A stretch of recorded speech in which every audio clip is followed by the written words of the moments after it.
Hello everyone and welcome to the new topic. और आज का जो टॉपिक है हमारा डिस्कशन के लिए वो है इंडिया और इजराइल के रिलेशंस को ध्यान में रख करके। ये GS2 जो UPSC के इंटरनेशनल रिलेशंस पार्ट को कवर करता है मेंस में, साथ ही साथ political science and international relations में जो पेपर 2 है उसके मद्देनज़र हम इस टॉपिक को बहुत ही डिटेल में कवर कर लेंगे। क्योंकि आप सभी ने करंट अफेयर्स में देखा होगा कि 30th एनिवर्सरी जो है, 30वां वर्षगांठ जो है वो इस्टाब्लिश हुआ है डिप्लोमेटिक टाइज का भारत और इजराइल के बीच में, और वो फुलफिल हुआ है। इसी को ध्यान में रख करके मेंस के पॉइंट ऑफ व्यू से इंपॉर्टेंट टॉपिक हो जाता है। साथ ही साथ प्रीलिम्स को लेकर के भी जो भी इंपॉर्टेंट पॉइंट्स होंगे वो हम यहाँ पर बहुत ही डिटेल में डिस्कस कर लेंगे। और हाँ, अगर आप इस वीडियो को सिंसियरली देखते हो तो आपको कहीं और इस टॉपिक को रेफ़र करने की ज़रूरत नहीं पड़ेगी। साथ ही अगर आपको PPT चाहिए होगा तो हम PDF फॉर्म में अपने टेलीग्राम चैनल में शेयर कर देंगे। चलिए बिगिन करते हैं। तो इंडिया और इजराइल के रिलेशंस न्यूज़ में इस वक्त क्यों है, जैसा कि हमने देखा कि 30th एनिवर्सरी 30वां वर्षगांठ जो है वो कंप्लीट हुआ है इस्टाब्लिश किए हुए डिप्लोमेटिक टाइज को बिटवीन इंडिया एंड इजराइल, और इसी को ध्यान में रख करके एक कॉमीमोरेटिव लोगो लॉन्च करा गया है। उस लोगो में स्टार ऑफ डेविड और अशोक चक्र को दर्शाया गया है। लोगो कुछ इस प्रकार से है कि स्टार ये रहा आपका और इसी में 30 बनाया गया है। तो जो स्टार है वो स्टार ऑफ डेविड इजराइल की तरफ से दर्शाया जा रहा है, जबकि जो सर्कल है वो अशोक चक्र को दर्शा रहा है। तो ये फीचर है। साथ ही कुछ की पॉइंट्स की बात कर लेते हैं, डिप्लोमेटिक टाइज की बात कर लेते हैं। तो इंडिया ने ऑफिशियली रिकॉग्नाइज इजराइल को तो 1950 में कर लिया था, जब हम रिपब्लिक हुए थे। 1950 में हमने इजराइल को मान लिया था, लेकिन फुल डिप्लोमेटिक टाइज हमारा 1992 में हुआ था, 29 जनवरी 1992। तो एज अ नेशन इजराइल को हमने 1950 में ही मान लिया था कि ठीक है, as a nation Israel exist करता है। लेकिन डिप्लोमेटिक टाइज पूरी तरीके से बन पाने में 29 जनवरी 1992 तक का वक्त लगा। दिसंबर 2020 की डेट से देखें तो 164 UN मेंबर स्टेट्स में से एक भारत भी है जिन्होंने इजराइल के साथ डिप्लोमेटिक टाइज को साठगांठ करा है। ठीक है, चलिए टाइमलाइन की बात कर लेते हैं, जो कि बहुत इंपॉर्टेंट है आपको ये पूरे के पूरे कंटेक्स्ट को समझने के लिए। तो 1948 पे लिए चलते हैं आपको। भारत देश आज़ाद 1947 में होता है, 15 अगस्त। साथ ही 1948 में इजराइल फाउंड हो जाता है। ठीक है, अभी हम मैप में भी आपको लेकर के चलेंगे, जो भी पॉइंट्स जो भी टॉपिक्स न्यूज़ में रहते हैं उसके हिसाब से भी हम यहाँ पे कवर बिल्कुल करेंगे।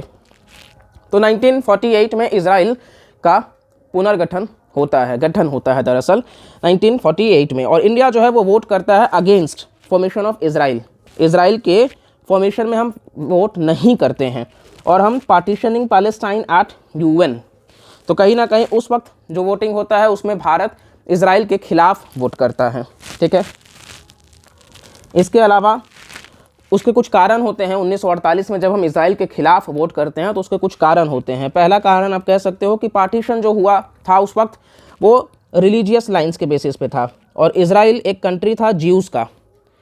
तो एक तो भारत, जैसा कि आपको पता है कि हम धर्मनिरपेक्ष देश हैं, सेक्युलर कंट्री हैं, और उस वक्त कहीं ना कहीं इंडिया और पाकिस्तान के बीच में पार्टीशन हुआ था 47 में।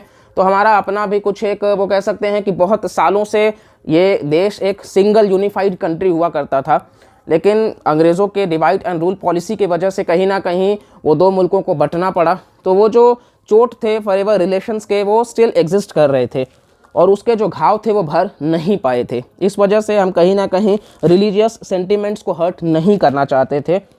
साथ ही आप देखिएगा तो इंडोनेशिया के बाद में सबसे ज़्यादा मुस्लिम जो आबादी है वो हिंदुस्तान में ही है, even more than Pakistan as well. तो हम ये नहीं चाहते थे कि हमारे देश में जो भी मुसलमान हैं उनके सेंटिमेंट्स को हर्ट पहुँचे, और इस वजह से हम रिलीजियस लाइंस का समर्थन नहीं किए थे। और इस वजह से हमने 1948 में UN में जब रिजोल्यूशन हुआ तो उसमें इजराइल के खिलाफ वोट करना ही सही समझा। इसके बाद में 1950 का दौर आता है।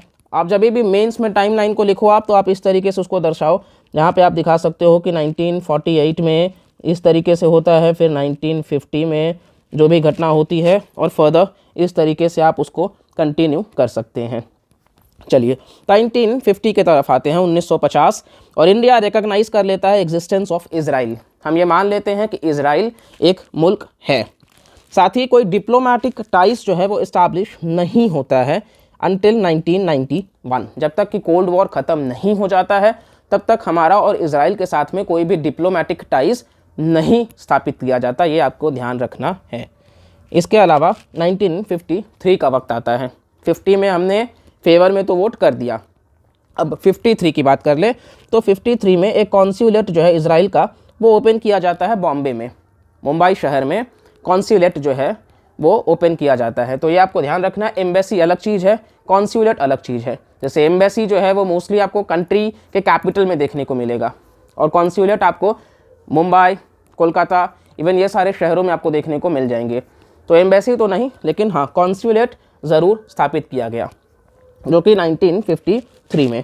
और यह क्रूशियल टाइम पे भी आप देखिएगा इजराइल ने भारत की मदद करी है। जैसे कि आप भारत जो है वो 1962 में जब वॉर होता है, इंडो चाइना वॉर, तब साथ ही 1965 में जब इंडो पाकिस्तान वॉर होता है, तब भी आप देखेंगे इजराइल ने भारत का साथ ही दिया है हर मुश्किल परिस्थिति में। और इजराइल जो है वो उस वक्त मोर्टार्स और स्मॉल आर्म्स प्रोवाइड करता था। मोर्टार्स जो हैं और स्मॉल आर्म्स ये इजराइल की तरफ से एक्सपोर्ट करे जा रहे थे भारत को। ठीक है, अब हम चलते हैं 1971 का दौर। तो 48, 50, 53 हमने देखा किस तरीके से, 62 और 65 में भी इजराइल किस तरीके से समर्थन करता आया है। अब 1971 का दौर आ जाता है जब बांग्लादेश लिबरेशन वॉर होता है। Bangladesh as a country East Pakistan हुआ करता था, लेकिन उसको अब एक इंडिपेंडेंट नेशन बनाया जाने का वक्त आ चुका था, और जिसके लिए ऑपरेशन विजय भी चलाया गया था। तो 1971 के बांग्लादेश लिबरेशन वॉर में क्रूशियल रोल प्ले किया था इजराइल ने अगेन, क्योंकि यहाँ पे वेपन्स और साथ ही साथ इंस्ट्रक्टर्स जो इजराइल के हैं वो भेजे गए थे, जो कि इम्पॉर्टेंट रोल प्ले किए थे भारत के विजय प्राप्त करने में। तो ये आपको ध्यान रखना है कि इजराइल, जैसा कि रशिया को हम हमेशा ऑल वेदर एलाई कहते आए हैं, उसी तरीके से आप कह सकते हो कि इजराइल ने भी हमारी मदद हर ज़रूरत के वक्त करी है। फिर 1992 का दौर आता है, और यहाँ पे अब शिफ्ट हो जाता है एस्ट्रेंजमेंट से एंगेजमेंट तक। जहाँ अभी तक हम कहीं ना कहीं मतलब सोच समझ करके या फिर बड़ा वक्त लगा करके काम कर रहे थे, अब हम एंगेजमेंट की तरफ बढ़ गए थे कि ठीक है अब हम दोनों एक दूसरे को हाथ में हाथ मिला करके आगे बढ़ने की पूरी कोशिश करेंगे। अब नेक्स्ट आते हैं फॉर्मल एस्टैब्लिशमेंट किया गया डिप्लोमेटिक टाइज का। हमने देखा कोल्ड वॉर ख़त्म होता है 1992 29 जनवरी, और उस दिन डिप्लोमेटिक टाइज इंडिया और इजराइल के बीच में साइन हो जाता है। अब रीजंस क्या होते हैं पॉलिसी को शिफ्ट करने में, क्यों हमें अपने पॉलिसी को बदलना पड़ा, क्यों हमने इजराइल को डिप्लोमेटिक टाई स्थापित किया इजराइल के साथ में। तो पहला चीज़ तो कश्मीर पे वेस्ट एशियन कंट्रीज़ ने हमेशा से बैक किया है पाकिस्तान को। वहाँ पर वेस्ट एशियन कंट्रीज़ में सऊदी अरेबिया की बात कर लो, आप यूएई की बात कर लो, तो ये सारे जो हैं वो हमेशा से पाकिस्तान का ही समर्थन करते आए हैं जब भी कश्मीर का मुद्दा उठा करता था। खैर आर्टिकल 370 के एब्रोगेशन से कहीं ना कहीं कश्मीर जो है वो इंटीग्रल पार्ट है पूरी तरीके से भारत का, और अब ये कहीं ना कहीं उस बात पे अब जिक्र नहीं हो सकता। तो उस वक्त जब भी कश्मीर का मुद्दा उठाया जाता था, वेस्ट एशियन कंट्रीज़ जो हैं वो पाकिस्तान के फेवर में हमेशा कहते थे। अरब कंट्रीज़ जैसे कि जॉर्डन और इजिप्ट ये भी इस्टेब्लिश कर चुके थे फॉर्मल टाइज इजराइल के साथ में। तो जॉर्डन और इजिप्ट भी इजराइल के साथ में फॉर्मल इनका जो रिलेशंस था वो टाई अप हो चुका था। इसी के साथ में डिसइंटीग्रेशन हो चुका था यूएसएसआर का, तो जो सोवियत संघ था उसका विघटन हो चुका था, और भारत को ज़रूरत था कि वो अपने डिफेंस के नीड्स को डाइवर्सिफाई करे, क्योंकि हम कभी भी वो कहते हैं ना कि never put all your eggs in single basket, तो हम वो नहीं कर सकते थे।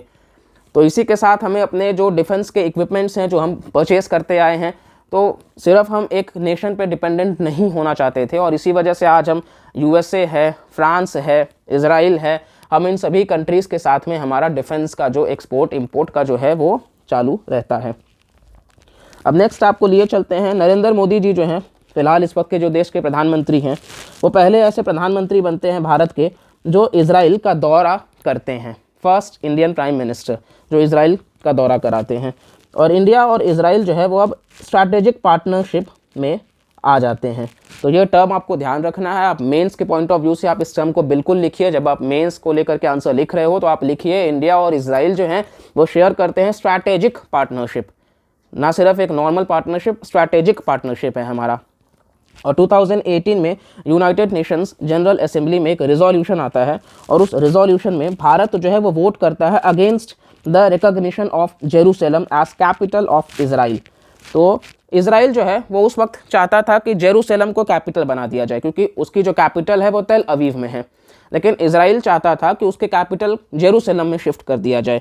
और जेरूसलम जो है वो अपने आप में एक होली साइट है, क्योंकि उसका जो है वो धार्मिक सिग्निफिकेंस है, महत्व है इस्लाम धर्म को लेकर के और जुदाइज़म धर्म को लेकर के। तो पैलेस्टाइन में वो भी पड़ता है कहीं ना कहीं। तो इस वजह से कहीं ना कहीं भारत जो है वो इसके अगेंस्ट में, क्योंकि हमने बताया कि इंडिया धर्मनिरपेक्ष देश है, सेक्युलर कंट्री है, हम कभी भी रिलीजियस सेंटिमेंट्स को हर्ट नहीं करना चाहते, रिलीजियस मोटिव्स को बढ़ावा नहीं देना चाहते।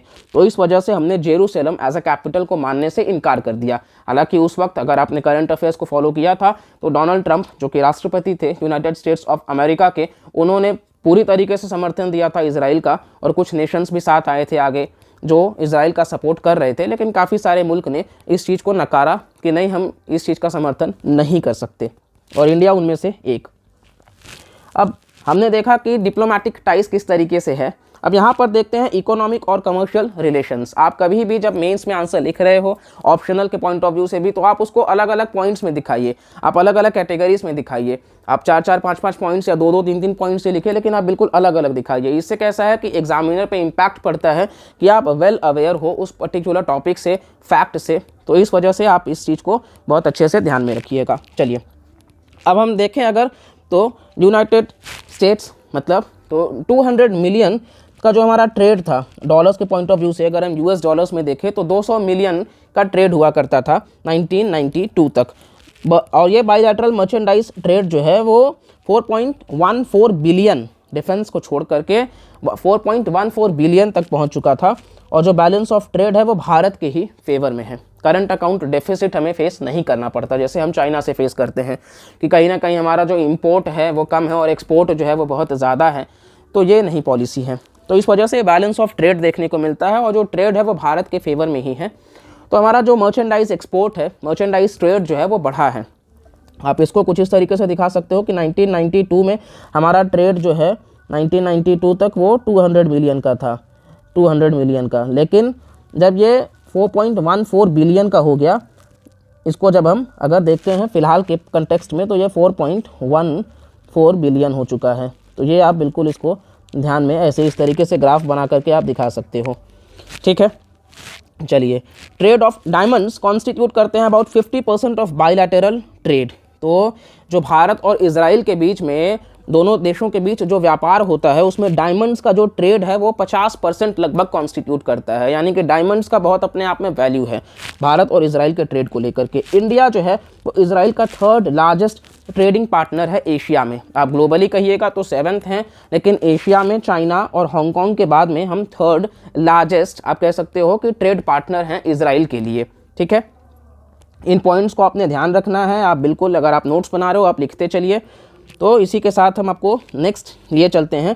इजरायली कंपनीज भी हैं जैसे कि जो भारत में इन्वेस्ट करी हैं एनर्जी के सेक्टर में। आप देखिएगा तो इंडिया और इजराइल ने मिलकर के इंटरनेशनल सोलर अलायंस में कहीं ना कहीं दोनों देश साथ मिलकर के काम कर रहे हैं, जिसका हेडक्वार्टर्स गुरुग्राम हरियाणा में मिलेगा। और ISA जो है उसमें प्रमुख रोल जो है वो Emmanuel Macron, former president France के, साथ ही साथ हमारे भारत के प्रधानमंत्री नरेंद्र मोदी, जो कि पेरिस क्लाइमेट डील के बाद में 2015 में जब मिलते हैं तो उसको वहाँ पर बात करते हैं। और आज इसमें 130 से ज़्यादा कंट्रीज़ हैं। इनिशियली जो ट्रॉपिकल कंट्रीज़ थे उन्हीं के लिए ओपन था, लेकिन अभी ये सभी कंट्रीज़ के लिए ओपन है ISA का मेंबरशिप पाने के लिए, ठीक है। तो एनर्जी की बात कर लेते हैं। रीन्यूएबल एनर्जी, जैसे कि भारत का फोकस जो है वो हाइड्रो इलेक्ट्रिक एनर्जी पे है, सोलर एनर्जी पे है।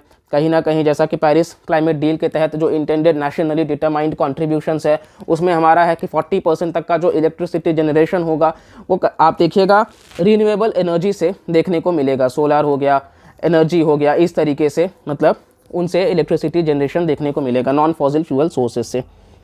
साथ ही टेलीकॉम सेक्टर में, रियल एस्टेट में, वाटर टेक्नोलॉजीज़ पे, साथ ही हमारा फोकस है रिसर्च एंड डेवलपमेंट के सेंटर्स पे या फिर प्रोडक्शन यूनिट्स में भारत के। और भारत के काफ़ी सारे राज्यों में ऑलरेडी इस्टाब्लिश किए जा चुके हैं। 29 में से 12 सेंटर्स स्थापित किए जा चुके हैं। आपको स्टेट्स के नाम याद करने की ज़रूरत नहीं है, लेकिन आप इन पॉइंट्स को ध्यान रख सकते हैं। साथ ही भारत और इजराइल के बीच में वार्तालाप चल रहा है कि फ्री ट्रेड एग्रीमेंट साइन कर दिया जाए। फ्री ट्रेड एग्रीमेंट साइन करने की बात चल रही है कि हमारे और इजराइल के बीच में अगर ट्रेड होता है तो उस पर कुछ एक्सेस ड्यूटी, वैट, सरचार्ज ना लगाया जा सके। तो ये फ्री ट्रेड एग्रीमेंट, बॉर्डरलेस या बैरियरलेस ट्रेड आप कह सकते हो, जहां एक दूसरे को प्रिविलेज मान करके ट्रेड किया जाएगा। इवन यूरोपियन यूनियन से भी हमारा बात चल रहा है फ्री ट्रेड एग्रीमेंट का। देखते हैं, लेट्स सी, होप कि बहुत जल्दी पास हो जाए।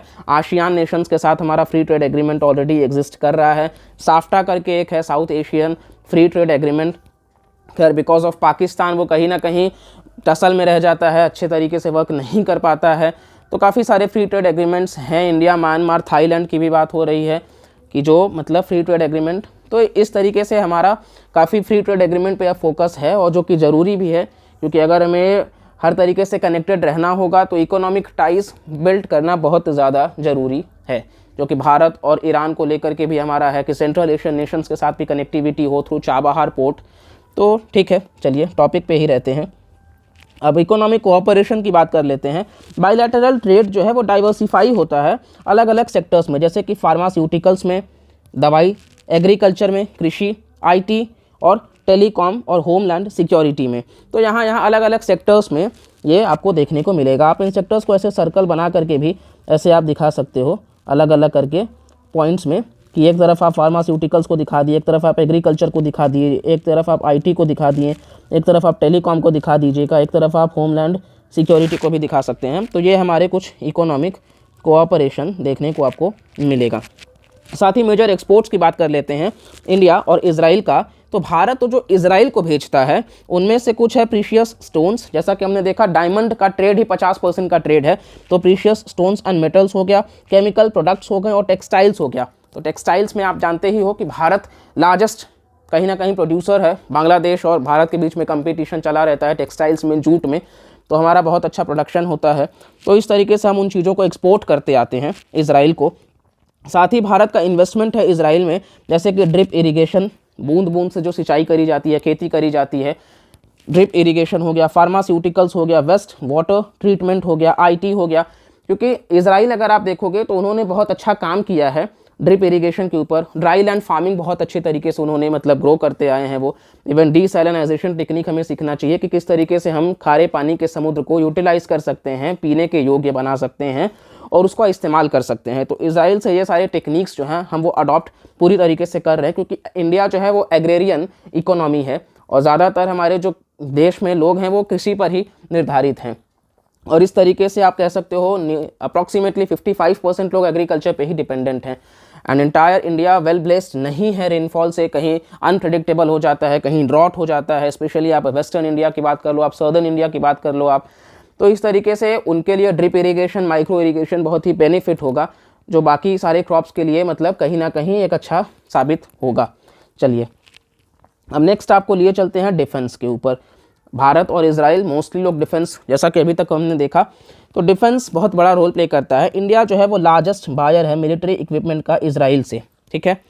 इंडिया जो है वो लार्जेस्ट बायर है। आप ऐसे तो सिप्री के रिपोर्ट के हिसाब से अगर हम देखें 2020 के, तो सबसे ज़्यादा अगर आर्म्स एक्सपोर्टर की आप बात करिएगा तो सबसे ज़्यादा आर्म्स एक्सपोर्ट करने में यूएस से जो है वो टॉप पे रहता है। ये बात आपको ध्यान रखना है कि सबसे ज़्यादा आर्म्स एक्सपोर्टर में यूएस से है, फिर रशिया है, फ्रांस है, जर्मनी है और चाइना है। अगर आपसे प्रीलिम्स में क्वेश्चन पूछा जाता है ट्रेंड में लगाने के लिए तो आपको ध्यान रखना है यूएसए है, रशिया है, फिर फ्रांस है, साथ ही जर्मनी है और फिर चाइना है। ये एक्सपोर्टर की बात कर ले जो निर्यात करते हैं। और आयात करने की बात कर ले इंपोर्टर्स में तो सऊदी अरेबिया है। साथ ही आप इंडिया की बात कर ले तो इंडिया सेकंड पायदान पे आता है, क्योंकि 33% तक का हमारा इंपोर्ट्स में इस बार रिडक्शन हुआ है। हम आत्मनिर्भर भारत की बात कर रहे हैं, हम सेल्फ रिलायंट इंडिया की बात कर रहे हैं। खैर प्रोटेक्शनिज्म नहीं होना चाहिए। साथ ही इजिप्ट की बात कर लेते हैं, ऑस्ट्रेलिया की बात कर लेते हैं और चाइना की बात कर लेते हैं। ये जो हैं वो टॉप 5 हैं, Saudi Arabia, India, Egypt, Australia और चाइना। ये इंपोर्टर्स की बात कर लेते हैं। तो सिप्री का ये रिपोर्ट बताता है इजराइल काफ़ी बड़ा कंट्रीब्यूशन है उसका हमारे डिफेंस सप्लाई करने में। साथ ही इजराइल की तरफ से ही wide array of Israeli weapon systems हैं, जैसे कि फैल्कॉन, AWACS। फैल्कॉन क्या है? Airborne warning and control systems. तो कई दफ़ा CDS के प्रीलिम्स में क्वेश्चंस आ जाता है, इवन UPSC के प्रीलिम्स में, स्टेट PCS में भी आ सकता है और वन लाइनर एग्जाम में बिल्कुल पूछा जा सकता है। सिर्फ ये नाम दे करके कि फैल्कॉन एक तो किस कंट्री से है, तो हमें ध्यान रखना है इजराइल से है। दूसरा ये क्या है, तो ये airborne warning and control system है, हवा में ही वार्न करेगा और कंट्रोल करने का ये सिस्टम है। साथ ही बराक की बात कर लेते हैं, ऑलरेडी क्वेश्चन UPSC प्रीलिम्स में पूछा जा चुका है। Barak anti missile defence system है, एंटी मिसाइल डिफेंस सिस्टम है, यानी कि अगर कोई देश दूसरे देश पर मिसाइल छोड़ना चाहता है तो बराक जो है वो उसको काउंटर करेगा, उस मिसाइल को काउंटर करने के लिए होगा। तो स्पाइडर की बात कर लो आप, तो स्पाइडर जो है वो quick reaction anti aircraft missile system है। क्विक रिएक्शन, बहुत तेज़ी से रिएक्ट करेगा एंटी एयरक्राफ्ट मिसाइल सिस्टम्स, जो भी एयरक्राफ्ट होंगे, विमान होंगे, उनको तहस नहस करने के लिए ये मिसाइल सिस्टम बनाया गया है। ये 3 आप ध्यान रखिएगा, मैच द फॉलोइंग में भी पूछा जा सकता है। और इसका पर्पस जैसा कि आपको बताया, Falcon airborne warning and control system के लिए, Barak anti missile defence system के लिए और Spyder quick reaction anti aircraft missile system के लिए। ये तीनों का आपको बिल्कुल पता होना चाहिए। अब नेक्स्ट आपको लिए चलते हैं डिफेंस में ही, कि भारत जो है वो इंक्लूड करता है होस्ट ऑफ इजरायली मिसाइल्स। कहीं ना कहीं हम इजरायली मिसाइल्स को बहुत ज़्यादा इंपोर्ट करते हैं। साथ ही प्रिसाइशन गाइडेड म्यूनिशंस की बात कर लेते हैं, जैसे कि पाइथन और डर्बी, जो कि एयर टू एयर मिसाइल्स हैं। पाइथन और डर्बी क्या है, एयर टू एयर मिसाइल्स हैं। ये भी क्वेश्चन पूछा जा सकता है वन लाइनर में भी, साथ ही स्टेटमेंट बेस्ड में भी। तो पाइथन और डर्बी जो है वो एयर टू एयर, हवा में ही, मतलब एयर टू ग्राउंड होता है, एयर टू सी होता है और एयर टू एयर होता है, यानी कि हवा से ही हवा में उसको दाग देना, एक प्लेन से दूसरे हवा में ही उसको दाग देना। तो पाइथन और Derby air to air missiles और स्पाइस 3000 बॉम्ब्स, ये जो हैं वो इजराइल से जुड़े हुए हैं। ये आपको ध्यान रखना है, स्पाइस 2000 बॉम्ब्स भी इजराइल का ही है, ठीक है। Nearly 41% of Israel defence exports are to India.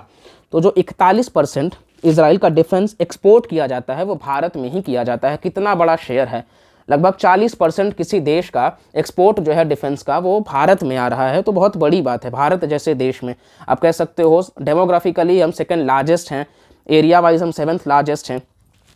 Israel जो है वो कोऑपरेट कर रहा है भारत में in the areas of border management. कहीं ना कहीं बॉर्डर को किस तरीके से, क्योंकि इंडिया का जो बॉर्डर है वो अपने आप में फ्रजाइल है। अगर आप इंडिया के मैप को देखो तो इस तरीके से, सॉरी अगर मैप आपको बुरी लग रही हो तो अगर आप देखोगे तो इस तरीके से कहीं ना कहीं, मतलब इधर पाकिस्तान, साथ ही ऊपर चाइना आप देखिएगा, म्यांमार में भी ड्रग ट्रैफिकिंग बहुत ज़्यादा है, बांग्लादेश से भी रेफ्यूजीज़ बहुत ज़्यादा आते रहते हैं। तो हर तरीके से आप देख सकते हो कहीं ना कहीं मतलब आपको प्रॉब्लम्स नज़र आएंगे, क्योंकि अगर आप ड्रग ट्रैफिकिंग की बात कर लो तो म्यांमार वगैरह जो है, पाकिस्तान, अफगानिस्तान, ईरान, तो दोनों पाकिस्तान और अफगानिस्तान के साथ बॉर्डर शेयर हम करते हैं, वखान कॉरिडोर अफगानिस्तान से। तो ये तो ड्रग ट्रैफिकिंग वहाँ से आपको देखने को मिलेगा, साथ ही साथ आपको इधर म्यांमार, थाईलैंड, लाओस से भी देखने को मिल जाएगा, जिनको हम पाकिस्तान, अफगानिस्तान और ईरान को गोल्डन क्रेसेंट कहते हैं, और जबकि म्यांमार, थाईलैंड और लाओस, इसको हम मिथिला के नाम से भी याद रख सकते हैं, वो गोल्डन ट्रायंगल हम कहते हैं, जो कि आप कह सकते हो ड्रग ट्रैफिकिंग से डील करते हैं, ठीक है। तो हमारे जो बॉर्डर्स हैं वो काफ़ी पोरस हैं, इवन श्रीलंका से भी फिशरमैन भारत में घुस आते हैं। तो बॉर्डर मैनेजमेंट बहुत इंपॉर्टेंट रोल प्ले करता है, इंटरनल सिक्योरिटी अपने आप में इस वजह से बहुत इंपॉर्टेंट हो जाता है। तो भारत और इजराइल जो है वो बॉर्डर मैनेजमेंट के एरिया में, इंटरनल सिक्योरिटी के एरिया में, पब्लिक सेफ्टी के एरिया में, पुलिस मॉडर्नाइजेशन, जैसा कि पुलिस रिफॉर्म्स बारंबार आपने देखा ही होगा, गाइडलाइंस, पुलिस जो है हमारे यहाँ का वो आज भी बहुत ज़्यादा आउटडेटेड है, आज भी वेपनरी जो है वो बहुत ज़्यादा आउटडेटेड है, सबके पास में मतलब वेपन्स भी इनफैक्ट नहीं है, शॉर्टेजेस ऑफ वेपन्स हैं, शॉर्टेजेस ऑफ व्हीकल्स हैं, शॉर्टेजेस ऑफ स्मार्टनेस है। तो पुलिस मॉडर्नाइजेशन बहुत इंपॉर्टेंट है। कैपेसिटी बिल्डिंग की बात कर लेते हैं, क्राइम को मैनेज करने के लिए, क्राइम को प्रिवेंट करने के लिए और साइबर क्राइम तक को भी। तो भारत और इजराइल इस चीज़ में साथ ही काम कर रहे हैं। इसके अलावा 15th जॉइंट वर्किंग ग्रुप जो होता है 2021 में, तो मीटिंग होता है बाइलैटरल डिफेंस कोऑपरेशन, यहाँ पे कंट्रीज अग्री करते हैं कि वो एक टास्क फोर्स गठित करेंगे फॉर्मुलेट करने के लिए comprehensive 10 year road map, identify करने के लिए नए एरियाज ऑफ कोऑपरेशन को। तो जो 15th जॉइंट वर्किंग ग्रुप होता है 2021 में, बाइलैटरल डिफेंस कोऑपरेशन, तो वहाँ 10 साल का एक रोड मैप तैयार किया जाता है, किस तरीके से हम डिफेंस में दोनों मुल्क साथ मिल करके काम को करेंगे, ठीक है। अब चलिए नेक्स्ट आपको लिए चलते हैं एग्रीकल्चर एंड वाटर कंजर्वेशन के ऊपर। तो मई 2021 में एक 3 साल का वर्क प्रोग्राम एग्रीमेंट साइन किया जाता है डेवलपमेंट इन एग्रीकल्चर कोऑपरेशन को ध्यान में रख करके। 10 साल का रोड मैप डिफेंस के लिए, 3 साल का वर्क प्रोग्राम एग्रीमेंट एग्रीकल्चर को ध्यान में रख करके। प्रोग्राम जो है वो एम करता है ग्रो करने के लिए existing centres of excellence, establish करना नए सेंटर्स को और बढ़ाना वैल्यू चेन को। इस तरीके से एग्रीकल्चर को ध्यान में रख करके बात करी गई है। साथ ही कोऑपरेशन करने की बात करी गई है। अब कहाँ कहाँ पे एग्रीकल्चर के पॉइंट ऑफ व्यू से वाटर कंजर्वेशन को, वेस्ट वाटर ट्रीटमेंट को, उसके रीयूज़ को एग्रीकल्चर के लिए, डीसैलिनाइजेशन के लिए, वाटर यूटिलिटी रिफॉर्म्स, गंगा को क्लीन करना, ऑलरेडी क्लीन गंजेस मिशन चलाया गया है, सेंट्रल सेक्टर स्कीम। साथ ही बाकी सारे रिवर्स को भी यूजिंग एडवांस्ड वाटर टेक्नोलॉजीज़। ठीक है, ये आप वाटर कंजर्वेशन के फील्ड में भी बिल्कुल लिख सकते हो।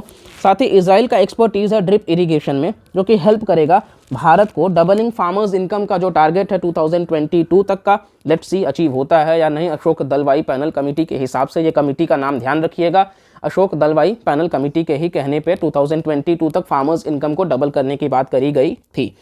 तो ड्रिप इरिगेशन में हम उनसे बिल्कुल सीख सकते हैं। तो ये सारे पॉइंट्स हैं जहां हम इजराइल के साथ साझा कर रहे हैं एग्रीकल्चर और वाटर कंजर्वेशन को ध्यान में रख करके।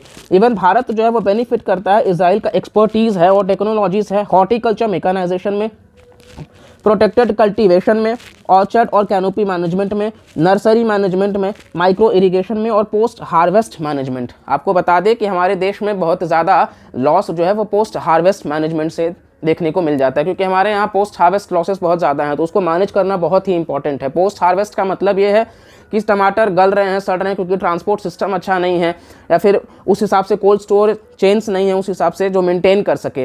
तो इस तरीके से पोस्ट हार्वेस्ट मैनेजमेंट को करना बहुत ज़रूरी है। माइक्रो इरिगेशन जो कि बूंद बूंद से सिंचाई को करना, नर्सरी मैनेजमेंट किस तरीके से मतलब नर्सरी को प्रमोट करना, हॉर्टिकल्चर फल फूल के, इस तरीके से भारत और इजराइल जो हैं वो साथ मिल करके काम कर रहे हैं। अब नेक्स्ट आपको लिए चलते हैं साइंस एंड टेक्नोलॉजी के पॉइंट ऑफ व्यू से। तो इंडिया और Israel industrial research and development and technological innovation fund I4F, ये जो है वो स्कोप बढ़ाता है भारत और इजराइल का साइंस और टेक के पॉइंट ऑफ व्यू से। I4F ये आप बिल्कुल लिखेगा इन पॉइंट्स को, आप यकीन मानिए हमने बहुत ही रिसर्च करके इन टॉपिक्स को तैयार किया है और बहुत ही बेहतरीन तरीके से यहाँ पे आपको कवर कराया जा रहा है। आप सिंसियरली बस इस वीडियो में बने रहिए। तो साइंस एंड टेक के पॉइंट ऑफ व्यू से इंडिया और Israel industrial research and development and technological innovation fund को साथ मिल करके मैनेज कर रहे हैं। साथ ही इंडिया और इजराइल जो है वो साइन कर रहे हैं कोऑपरेटिव एग्रीमेंट जो कि प्रमोट कर रहा है स्पेस कोलाबोरेशन। तो हम ना सिर्फ डिफेंस, ना सिर्फ साइंस एंड टेक, ना सिर्फ agriculture and water conservation, diplomatic ties, trade, इसी के साथ ही हम स्पेस कोलाबोरेशन पे भी काम कर रहे हैं। तो आप इन पॉइंट्स को बिल्कुल दिखाइएगा जैसा कि आपसे हमने बताया है। साथ ही पेगासस स्पाईवेयर भी न्यूज़ में था, तो क्वेश्चन अगर पूछे तो ये भी इजराइल से ही था, जो कि काफ़ी न्यूज़ में था कि मतलब मीडिया पर्सन्स का जो है उनका कहीं ना कहीं व्हाट्सएप जो है वो हैक कर लिया जा रहा है। तो पेगासस स्पाईवेयर इजराइल से ही बिलोंग करता है। ठीक है, अब नेक्स्ट आते हैं कल्चर के पॉइंट ऑफ व्यू से बात कर लेते हैं। तो 15 Feb 2020 तो जो फर्स्ट ऑफ इट्स काइंड है जेरूसलम मुंबई फेस्टिवल होता है मुंबई में, प्रमोट करने के लिए आर्टिस्टिक और cultural ties between the two nations. Jerusalem और मुंबई को ध्यान में रख करके प्रमोट करने के लिए आर्टिस्टिक और कल्चरल टाइज जो दोनों देशों के बीच का है। इसका जो कोऑपरेशन है वो म्यूज़िक के फील्ड में है, क्यूलिनरी आर्ट को लेकर के है और डांस को लेकर के है। तो ये आप पॉइंट बिल्कुल कल्चर को भी ध्यान में रख करके देख सकते हो कि भारत और इजराइल ऑल्दो हम काफ़ी दूर हैं लेकिन कल्चरली भी हम जुड़े हुए हैं। इवन एकेडमिक एग्रीमेंट्स भी इजराइल के एजुकेशनल इंस्टीट्यूशंस के साथ साइन किए गए हैं, जहाँ पे इजरायली स्टूडेंट्स को स्कॉलरशिप भी प्रोवाइड कराया जाता है अगर वो भारत में आकर के शिक्षा लेना चाहते हैं तो। ठीक है, अब डायस्पोरा की बात कर लेते हैं। डायस्पोरा मतलब कि जो लोग भारत से इजराइल में रह रहे हैं। तो there are approximately 85,000 Jews of Indian origin in Israel. 85,000 Jews हैं जो भारतीय मूल के ही हैं, इजराइल में रह रहे हैं और वो इजरायली पासपोर्ट होल्डर्स हैं। मेजॉरिटी जो हैं आप कह सकते हो महाराष्ट्र से हैं, केरल से हैं, इनफैक्ट कोलकाता से हैं। ये सारे डायस्पोरा के पॉइंट ऑफ व्यू से हमने पॉइंट्स को देख लिया है। अब एरियाज़ ऑफ कंसर्न की बात कर लेते हैं। जैसा कि हमने देखा कि ओवरऑल बहुत ही अच्छा रिलेशनशिप है इंडिया और इजराइल के पॉइंट ऑफ व्यू से, और हिस्टोरिकली भी इजराइल हमारा साथ देता रहा है। लेकिन कुछ कंसर्न की भी बात आती है। पहला, bilateral trade and investment still below potential. जैसा कि हमने देखा रफली हम 5 बिलियन के आसपास आप कह सकते हो कि हमारा पहुंच चुका है मर्चेंडाइज ट्रेड, लेकिन आज भी ये काफ़ी कम है और ज़्यादा होना चाहिए पोटेंशियल को देखते हुए, क्योंकि हमने देखा बहुत सारे सेक्टर्स में हम इजराइल के साथ मिलकर के काम कर रहे हैं, तो ये और भी ज़्यादा हम इसको बना सकते हैं। दूसरा, human rights violation by Israel against Palestine. तो कहीं ना कहीं पैलेस्टाइन में जो भी इजराइल के द्वारा किया जाता है वो अपने आप में ह्यूमन राइट्स का वायलेशन देखने को मिलता है। तीसरा, अगर आप देखोगे तो connectivity between two countries still poor. आज भी दोनों देशों के बीच कनेक्टिविटी डायरेक्टली इनडायरेक्टली नहीं देखने को मिलेगा आपको। जैसे कहीं ना कहीं आप देखिएगा तो मुंबई से व्लादिवोस्तोक तक international north south transport corridor बनाया जा रहा है, जो कि सेंट्रल एशियन नेशंस होते हुए रशिया तक की कनेक्टिविटी प्रोवाइड करा रहा है। फर्दर यूरोपियन नेशंस तक भी वो जाएगा, क्योंकि हम इवन चेन्नई से व्लादिवोस्तोक तक का भी कनेक्टिविटी कर रहे हैं इंडिया और रशिया को ध्यान में रख करके, क्योंकि हमारा उनके साथ भी 10 बिलियन तक का ट्रेड है जिसको हमें और ज़्यादा बढ़ाना है। साथ ही ईस्ट एशिया समिट भी हुआ था रशिया में, जहाँ पे प्रधानमंत्री जी ने वहाँ पे ट्रेड को बढ़ाने की बात करी थी। तो इस वजह से रशिया के पॉइंट ऑफ व्यू से हमने देखा। साथ ही हम देख रहे हैं बांग्लादेश, भूटान, इंडिया, नेपाल, BBIN जो है वो भी मोटर व्हीकल अग्रीमेंट है। तो हम कनेक्टिविटी की बात हर तरफ से कर रहे हैं। इंडिया जापान मिल करके कहीं ना कहीं एशिया अफ्रीका ग्रोथ कॉरिडोर बना रहे हैं अफ्रीका को जोड़ने के लिए एशिया से। तो स्टिल इजराइल जो है वो कनेक्टिविटी के पॉइंट ऑफ व्यू से अभी भी वो उस तरीके से नहीं जुड़ा है। साथ ही डिफरेंसेस है in terms of Iran and Arab world. अब इजराइल का ईरान से बिल्कुल भी नहीं जमता, दोनों कट्टर दुश्मन। लेकिन ईरान, हमने देखा, बताया आपसे कि चाबहार पोर्ट भारत ने डेवलप किया है ईरान में, ताकि हम ट्रेड कर सके सेंट्रल एशियन नेशंस के साथ में अफगानिस्तान होते हुए। और ये इजराइल जो कि कट्टर दुश्मन है ईरान का, तो ये चीज़ें कहीं ना कहीं डिफरेंस हो जाता है। साथ ही अरब वर्ल्ड को भी ध्यान में रख करके, क्योंकि अरब वर्ल्ड इजराइल का समर्थन नहीं करते हैं और भारत का बहुत ही अच्छा रिलेशन है अरब वर्ल्ड के साथ में, स्पेशली सऊदी अरेबिया, UAE। तो ये सारे मुल्क जो हैं वो भारत का बहुत अच्छा समर्थन करते हैं, तो उनमें बैलेंस बना पाना थोड़ा एक मुश्किल प्रतिस्पर्धा हो जाता है। साथ ही स्टैंड ऑन चाइना, क्योंकि चाइना जो है वो लार्जेस्ट ट्रेडिंग पार्टनर है इजराइल का। तो कहीं ना कहीं चाइना का जो चेक बुक डिप्लोमेसी है कि एक डेट ट्रैप पॉलिसी में फंसा देना, तो उससे भी एक हमेशा से डर बना रहता है। तो चाइना भी एक कंसर्न हमेशा से बना हुआ है। अच्छा, जो भी हमने टर्म्स लिखा है आप इसको बिल्कुल लिख सकते हो, चेक बुक डिप्लोमेसी चाइना का, साथ ही डेट ट्रैप पॉलिसी। तो इस तरीके से अब नेक्स्ट आते हैं वे फॉरवर्ड की बात कर लेते हैं। इस लेक्चर को यहीं पे आगे कंटिन्यू मैप के साथ अब करते हैं। तो वे फॉरवर्ड में इंडिया और इजराइल जो है उसको ओवरकम करना चाहिए वल्नरेबिलिटी उनके रिलीजियस एक्सट्रीमिस्ट नेबर्स का। साथ ही काम करना चाहिए प्रोडक्टिवली ग्लोबल इश्यूज़ पे, जैसे कि climate change, water scarcity, population explosion और फूड स्केयरसिटी। तो हमें कहीं ना कहीं ये जो रिलीजियस एक्सट्रीमिस्ट नेबर्स हैं, क्योंकि इजराइल पैलेस्टाइन का भी रिलीजियस वाली ही बात आ जाती है। इंडिया पाकिस्तान आप देखो यहाँ रिलीजियस के पॉइंट ऑफ व्यू से नहीं है, लेकिन बिल्कुल एक मुद्दा बना रहता है। तो इनको दरकिनार करके हमें प्रोडक्टिवली काम करना चाहिए। क्लाइमेट चेंज के ऊपर पोटेंशियल बहुत ज़्यादा है, वाटर स्केयरसिटी के ऊपर बहुत ही ज़्यादा ग्रोथ है इजराइल में, पॉपुलेशन एक्सप्लोजन के ऊपर और फूड स्केयरसिटी के ऊपर। साथ ही अब्राहम एकॉर्ड साइन हुआ था, ये आप ध्यान रखिएगा, इजराइल, UAE और बहरीन के बीच में साइन हुआ था। इजराइल, UAE और बहरीन के बीच में आपको अब्राहम अकॉर्ड्स साइन किया गया था, जो कि इजराइल के रिकॉग्निशन की बात करता है। या प्रीलिम्स के लिए बिल्कुल ध्यान रखिएगा। ऑस्लो अकॉर्ड भी है, लेकिन ऑस्लो अकॉर्ड जो है वो इजराइल और पैलेस्टाइन के बीच का मतलब रिलेशन को दर्शाता है। ठीक है, सो आप सभी को इजराइल के मैप पे लिए चलते हैं। worldatlas.com से ये लिया गया मैप है। तो आप यहाँ पर ध्यान से देखिएगा तो गल्फ़ ऑफ अकाबा आपको देखने को मिल जाएगा। गल्फ़ ऑफ अकाबा जो है वो इजराइल और जॉर्डन के बीच में आपको देखने को मिल रहा होगा। इवन सिनाई पेनिनसुला को लेकर के भी डिस्प्यूट रहता है इजराइल और इजिप्ट का, ये आपको ध्यान रखना है। इजराइल और इजिप्ट के बीच में सिनाई पेनिनसुला को लेकर के डिस्प्यूट रहता है। ये रहा गाज़ा स्ट्रिप, गाजा पट्टी आपको देखने को मिल रहा होगा नीचे, और साथ ही ऊपर आ जाता है वेस्ट बैंक। तो वेस्ट बैंक जो है वो हमास के द्वारा कंट्रोल किया जाता है, जबकि गाजा स्ट्रिप जो है वो फतह के द्वारा कंट्रोल किया जाता है। और मेडिटेरेनियन सी को ओपनिंग है। साथ ही लेबानन के साथ में बॉर्डर शेयर करता है हाइफा, एक शहर इजराइल का ही। यहाँ पे INS तरंगिनी भारत का जो है वो यहाँ पे डॉकयार्ड देखने को मिला था, रुकने को मिला था। तो हाइफा शहर आप देख सकते हो। साथ ही साथ वेस्ट बैंक आपको ये रहा देखने को मिल ही रहा है। डेड सी इजराइल और जॉर्डन के बीच में आपको देखने को मिल रहा होगा डेड सी, ये रहा। इजराइल और जॉर्डन के बीच में डेड सी एग्जिस्ट करता है। साथ ही लेक टाइबेरियस या फिर सी ऑफ गैलीली भी आपको देखने को मिल जाएगा, जो कि इजराइल के बीच में ही पड़ता है। इवन इजराइल और सीरिया के बीच में आप कह सकते हो कि ये जो है वो इज़राइल और सीरिया के बीच में आपको लेक ऑफ टाइबेरियस या फिर सी ऑफ गैलीली देखने को मिल जाएगा। तो इस तरीके से कुछ इसका मैप पार्ट जो है वो इज़राइल को आपको देखने को मिल जाएगा। एक और मैप हमने लिया है यहाँ पे गोलन हाइट्स का डिस्प्यूट आपको बताया गया कि इज़राइल और सीरिया के बीच में गोलन हाइट्स का डिस्प्यूट आपको देखने को मिल जाएगा। साथ ही जॉर्डन रिवर है, डेड सी है इज़राइल और जॉर्डन के बीच में, गल्फ ऑफ अकाबा हमने देख लिया, सिनाई पेनिनसुला हमने देख लिया, गाजा स्ट्रिप ये रहा, साथ ही तेल अवीव जो कि कैपिटल है इसका, और रामल्ला शहर भी जो है, जेरूसलम आप देख सकते हो, हमने इसका जिक्र किया था। तो इस तरीके से आप मैप पार्ट को जब भी कवर करिएगा, मैप आपका बहुत ही ईमानदारी से कवर हो जाएगा। और इसी के साथ हम आपको इस टॉपिक का मैप पार्ट का तो वाइंड अप करते हैं। और अगर आप सभी को यह वीडियो पसंद आया हो तो ज़्यादा से ज़्यादा लोगों तक शेयर करिएगा, लाइक करिएगा, कमेंट करिएगा और चैनल को सब्सक्राइब करिएगा। तब तक के लिए हम और भी ऐसे ही इंटरेस्टिंग टॉपिक्स के साथ आपसे मिलते रहेंगे। तब तक के लिए धन्यवाद।